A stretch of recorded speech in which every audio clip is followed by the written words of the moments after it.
Hello friends, आज का video जो है वो स्पेशली स्टूडेंट्स के लिए है क्योंकि हम सब जानते हैं कि एग्ज़ाम्स आने वाले हैं and all the students are under stress. So मेरी इस वीडियो से मेरी पूरी कोशिश रहेगी कि मैं उन सारे स्टूडेंट्स का स्ट्रेस लेवल कुछ हद तक कम करने में कामयाब हो सकूं।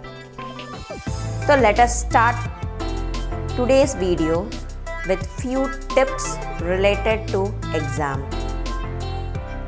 हम सब जानते हैं कि परीक्षा का शब्द सुनते ही सारे स्टूडेंट्स के शरीर में एक सनसनी सी फैल जाती है और सारे बच्चे इस टेंशन में आ जाते हैं कि परीक्षा की तैयारी कैसे करें। अब तो एग्ज़ाम भी आने वाली है और सारे स्टूडेंट्स इस स्ट्रेस में हैं कि एग्ज़ाम के लिए ईज़िली प्रिपेयर कैसे करें। और आज के सिचुएशन में और टफ है जब सारे स्टूडेंट्स ऑनलाइन क्लासेस अटेंड कर रहे हों। तो लेट अस डिस्कस कुछ tips which will help you to give your best in your exam. हमारे साथ कई बार ऐसा होता है कि हम अच्छे से परीक्षा की तैयारी करते हैं परंतु परीक्षा में छोटी छोटी गलतियां के कारण हम अच्छे मार्क्स नहीं ला पाते हैं और दुखी हो जाते हैं। साथ ही हमारा कॉन्फिडेंस लेवल का जो लेवल होता है वो कम हो जाता है। बेसिकली मैं एक केमिस्ट्री की ऑनलाइन ट्यूटर हूँ और इसलिए मैं आपको गारंटी के साथ कह सकती हूँ कि अगर आप मेरे बताए हुए कुछ टिप्स पर ध्यान देकर प्रिपरेशन करेंगे तो आपके रास्ते ज़रूर आसान हो जाएंगे।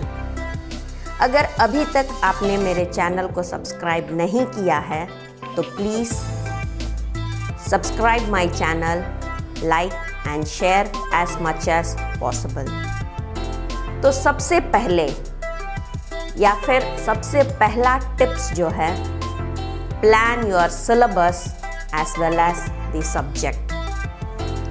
कुछ सब्जेक्ट ऐसा होगा जो आपका फेवरेट हो सकता है और कुछ अनफेवरेट। इसलिए जो सब्जेक्ट आपको पसंद नहीं है उसको इग्नोर ना करें। उसी सब्जेक्ट की पढ़ाई उस समय करें जिस समय आपका कंसंट्रेशन लेवल जो है वो ज़्यादा हो और आप फ्रेश फील कर रहे हों। कुछ कॉन्सेप्ट इजी हो सकते हैं और कुछ टफ। तो first you have to focus on the tough and then practice solving the numericals. बस उसे देखकर नहीं छोड़ना है कि समझ में तो आ ही गया है, सॉल्व हो जाएगा। नहीं, you have to practice that. दूसरा टिप्स है distributed slot, that is increase the duration of study. पढ़ाई करने की ड्यूरेशन को इंक्रीज कीजिए, लेकिन इसका मतलब ये नहीं कि आप 3 से 4 घंटा कंटिन्यूसली पढ़ाई कर रहे हैं। You can follow distributed slot. आप 1 घंटे के लिए पढ़ाई कर सकते हैं, 2 घंटे के लिए पढ़ाई कर सकते हैं and take a break. Take a proper break and then you can study as you feel comfortable। मेरा तीसरा टिप्स है untested illusion, जिसका मतलब ये हो जाता है कि you have 20% of learning and 80% of recite। जब हम पढ़ाई करते हैं तो we feel कि हमें तो याद हो गया है, लेकिन उस वक्त के लिए वो एक illusion होता है। Hence, उस समय आपको चाहिए कि आप अपनी बुक्स को बंद कर लें और उस कॉन्सेप्ट को सोचें and then you have to see how much you remember about that concept so that you are confident on it that नहीं, ये एक इल्यूशन नहीं है बल्कि मुझे वो कॉन्सेप्ट पूरी तरह से अच्छे से समझ में आ गई है। मेरा तीसरा टिप्स है change is good. Different time, different place is always good. पढ़ाई करने के लिए ये ज़रूरी नहीं होता है कि हमेशा एक ही प्लेस या कोई फिक्स्ड टाइम में आप पढ़ाई करें। You can change the time, you can change the place and study as you are comfortable. उसका कोई हार्ड एंड फास्ट रूल नहीं होता है कि इसी जगह पे पढ़ना है, इसी समय में पढ़ना है। जब भी आपको कंफर्टेबल लगे आप पढ़ाई करें। चौथा टिप्स है टेस्ट, टीच एंड मिक्स। अगर आपके घर में या अपने फ्रेंड्स को जब आप कोई कॉन्सेप्ट या टॉपिक कंप्लीट कर लें तो try to teach them and see कि आपको उस कॉन्सेप्ट पर कितना कमांड है। जब आप किसी को पढ़ाएंगे तो you yourself will realize that कि मुझे उस कॉन्सेप्ट के बारे में मैं उसको कितना एक्सप्लेनेशन दे पा रहा हूँ, and that will increase your confidence level. Next tip is nap is good in between, that is a small nap is always good, क्योंकि जब नैप ले रहे हैं या जब आप नैप ले रहे होते हैं तो you are in a relaxed mood, hence all your information जो भी आपने पढ़ाई की है that will move to your subconscious mind from your conscious mind and that is actually your permanent memory। तो एक बार जब आपके permanent memory में चीज़ें store हो जाती है then you will never forget that।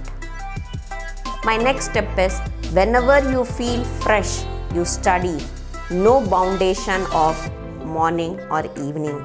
कोई भी टाइम लिमिट नहीं होता है, कोई भी टाइम कन्फाइन नहीं होता है कि यही वक्त है पढ़ाई का। एंड ऑलवेज रिमेंबर, अगर आपका कोई थियरी टेस्ट हो तो you should sleep early, and अगर आपका कोई मैथमेटिकल टेस्ट हो तो you can sleep late. This will always enhance your mind to give the result in a better way। Next tip is हमेशा मन को शांत रखें। परीक्षा के समय अपना मन हमेशा शांत रखें। रिसर्च के द्वारा यह पाया गया है कि एक शांत मन 4 गुनी ज़्यादा चीज़ें याद रख सकता है और बेहतर कर सकता है। इसलिए परीक्षा के समय अपना मन हमेशा शांत रखें, जिससे आपका रिजल्ट और अच्छा होगा। नेक्स्ट इज किसी की भी सहायता लेते समय शर्माना नहीं चाहिए। हर कोई हर एक विषय में इंटेलिजेंट नहीं होता, तो अगर हमें कोई भी सब्जेक्ट नहीं आता है तो हमें किसी से पूछने के लिए कभी शर्माना नहीं चाहिए। यह करने से हम अपने विषय को अच्छे से और मजबूत कर सकते हैं, and that will be very helpful for you. The next but the most important tips is short notes. जब आप एक चैप्टर की पढ़ाई कर रहे हों और उसका शॉर्ट नोट्स बना लें, जैसे कि फॉर्मूला हो, लाइक केमिस्ट्री में नेमिंग रिएक्शंस होते हैं, always have an habit of writing down the formula and the reactions or whichever is important in a A4 sheet, और उसको ऐसी जगह पे चिपका लें जहां आपकी नज़र हमेशा पड़ती हो, और जाते समय आते समय उस पर ध्यान दें। और जब हम किसी चीज़ को बार बार देखते हैं तो हमारी मेमोरी में वो स्टोर हो जाती है, जिससे हम कभी नहीं भूलते, because we all know that visual memories are permanent। तो जब हम किसी चीज़ को बार बार देखते हैं तो वो हमें याद हो जाती है, and you will never forget that। and since आपके पास शॉर्ट नोट्स होने के कारण आप अपने नोट्स को एग्ज़ाम टाइम में रिवाइज करेंगे तो you will complete the chapter in no time। किसी भी चैप्टर को रिवाइज करना आपके लिए बहुत ही आसान हो जाएगा, that you don't need to study each and every line of that chapter। So मुझे उम्मीद है कि अगर आप इन टिप्स को फॉलो करेंगे तो आपकी मुश्किलें ज़रूर आसान हो जाएगी, और ये सारे tips I am sharing with you from my experience and the feedback from my students. So please let me your feedback and share with your friends so that they are also benefited by these tips. और हम सब जानते हैं कि पढ़ाई ही वो रास्ता है जो सफलता की ओर ले जाएगा, और आप सबको जोश के साथ पढ़ाई करनी चाहिए, क्योंकि जोश किसी भी असंभव को संभव बना सकता है। और हमेशा याद रखिएगा, जिसने भी खुद को खर्च किया है, दुनिया ने उसी को गूगल पर सर्च किया है। So all the best for your exams, do well and achieve all your dreams. Thanks for watching my video, and we'll catch you up with another exciting topic next week. Thank you once again.